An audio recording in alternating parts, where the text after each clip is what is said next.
नोएडा को करीब 50 वर्ष बाद अपना नया दफ्तर मिल गया। इसका शुभारंभ मुख्यमंत्री योगी आदित्यनाथ ने किया। इस मौके पर उन्होंने कहा कि नए दफ्तर का शुभारंभ लोगों के लिए बड़ी सौगात है। इसके साथ साथ प्राधिकरण को अपनी सभी सेवाएं ऑनलाइन करनी होगी। एकीकृत कमांड और नियंत्रण क्षेत्र के जरिए कामों की निगरानी करनी चाहिए। इससे लोगों को काफी फायदा मिलेगा। सेक्टर 96 स्थित प्राधिकरण के इस नए दफ्तर में ऑडिटोरियम में आयोजित कार्यक्रम में मुख्यमंत्री ने नोएडा की 2478 करोड़ की 70 परियोजनाओं का लोकार्पण शिलान्यास किया।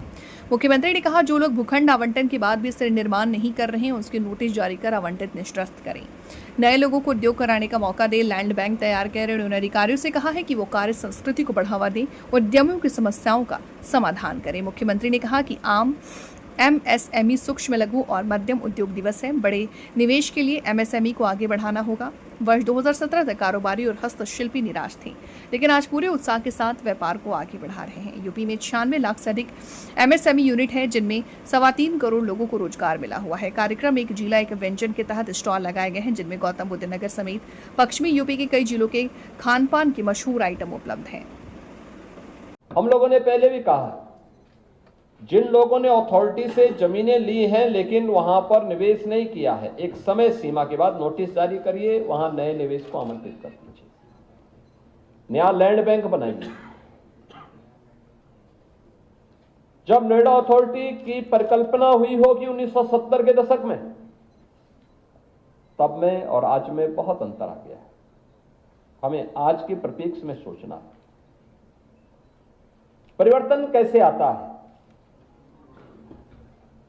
आज मैं प्रातः काल यहां पे दोपहर में मैं यहां पहुंचा हूं और जेवर एयरपोर्ट पे हम लोगों ने लैंड किया। अब जेवर से कॉमर्शियल फ्लाइट प्रारंभ हो चुकी है, डोमेस्टिक प्रारंभ हो चुकी है। कुछ ही दिनों के बाद इंटरनेशनल फ्लाइट भी वहां से प्रारंभ हो जाएंगे।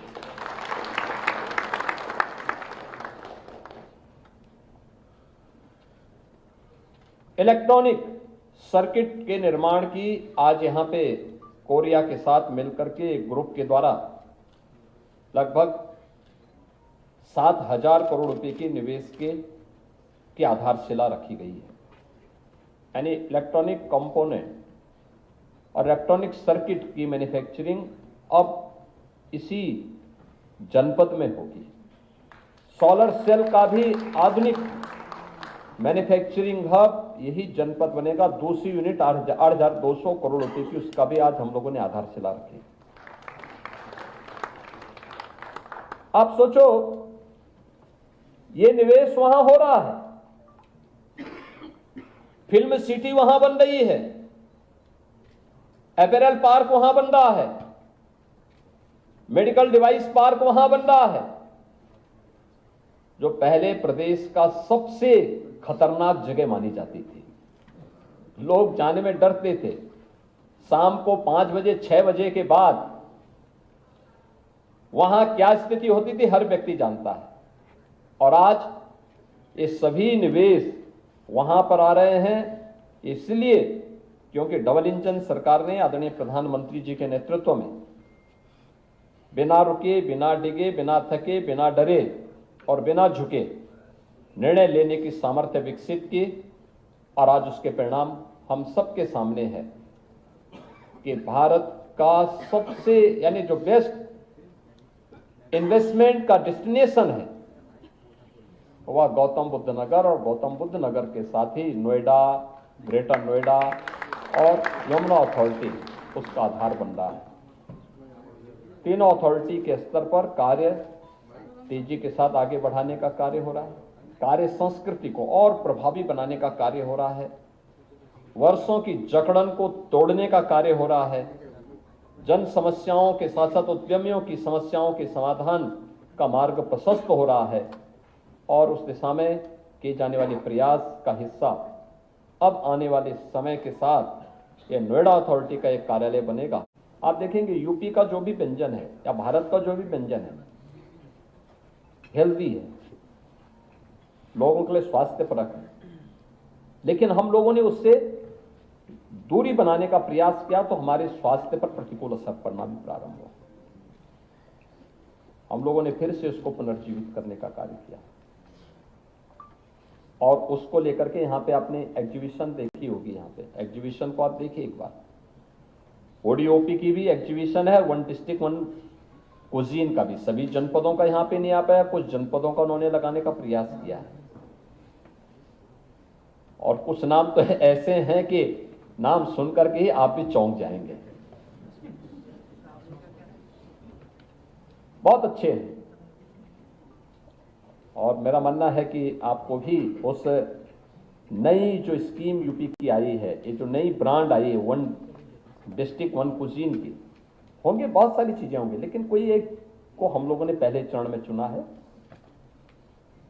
हमारा प्रयास होगा कि इसमें ज्यादातर कुजीन को हम जीआई टैग के साथ जोड़ें। जैसे हम लोगों ने देश के अंदर जब वन डिस्ट्रिक्ट वन प्रोडक्ट की स्कीम लागू की थी, बहुत कम सिंगल डिजिट में हमारे पास उस समय इसका जीआई टैग था।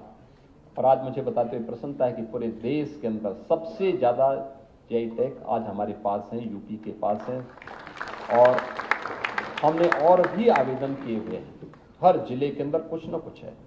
ये अपने आप में उसकी ब्रांडिंग है, यानी दुनिया के अंदर ग्लोबल मार्केट के लिए आपका प्रोडक्ट आज उन मानकों को पूरा करता है जीआई टैग मिलने के बाद, और हम उसको उस दिशा में आगे बढ़ाने का कार्य कर रहे हैं। मेरा पूरा विश्वास है कि एमएसएमई के अवसर पर हम आत्मनिर्भर भारत के माध्यम से प्रधानमंत्री जी के विकसित भारत की संकल्पना को पूरा करने की दिशा में आगे बढ़ सकते हैं। और हम मानते हैं विकसित भारत होगा तब जब हर राज्य, हर जनपद, हर नगर, हर कस्बा, हर गांव और हर नागरिक अपनी जिम्मेदारियों का निर्वहन करेगा। व्यक्ति आत्मनिर्भर होगा तो परिवार आत्मनिर्भर होगा, परिवार आत्मनिर्भर होंगे तो हमारा गांव या हमारा कस्बा आत्मनिर्भर होगा। ये सभी इकाइयां आत्मनिर्भर होंगी तो हमारा जनपद आत्मनिर्भर होगा, हमारा जनपद आत्मनिर्भर होगा तो हमारा प्रदेश भी आत्मनिर्भर बनेगा, और ये आत्मनिर्भर बनेगा तो भारत भी आत्मनिर्भर बनेगा। अलग अलग सेक्टर में आज उस आत्मनिर्भरता के लक्ष्य को प्राप्त करने की दिशा में तेजी के साथ प्रयास प्रारंभ हुए हैं। उसी का परिणाम है यूपी, जिस यूपी को बीमारू कहते थे, बीमारू राज्य, और यूपी आज पिछले 6 वर्ष से लगातार भारत के अंदर रेवेन्यू सरप्लस स्टेट के रूप में काम कर रहा है। हमने पिछले 9 वर्ष के अंदर यूपी की अर्थव्यवस्था को 3 गुना बढ़ाया है, प्रति व्यक्ति आय को 3 गुना बढ़ाने में सफलता प्राप्त की है। और मेरा मानना है कि जिस स्पीड के साथ यूपी ने अपनी गति को आगे बढ़ाया है, प्रत्येक सेक्टर में,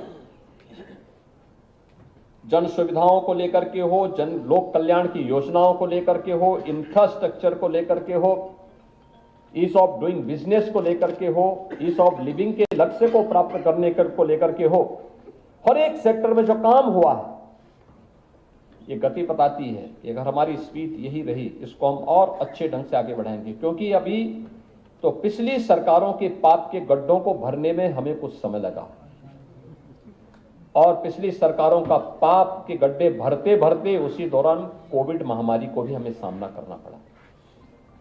तो कोविड महामारी का सामना करने के बाद अब हमें अपनी गति को प्रगति में बदलने की दिशा में एक नए कदम आगे बढ़ाने हैं।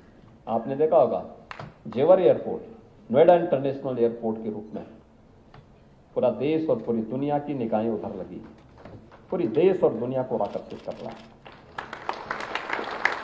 पश्चिमी उत्तर प्रदेश से जो भी हमारे जनप्रतिनिधिगण और जो भी उद्यमी अब लखनऊ आते हैं, मैं उनसे पूछता हूं कैसे आए।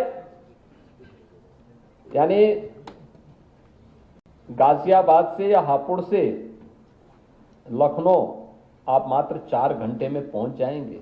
कल्पना थी, आज गंगा एक्सप्रेस वे उसकी थी, उसको लेकर के आपकी यात्रा को आसान कर सकती है। क्या होता है global standard Ganga express way और नोएडा इंटरनेशनल एयरपोर्ट, इसके मानक हैं। यूपी में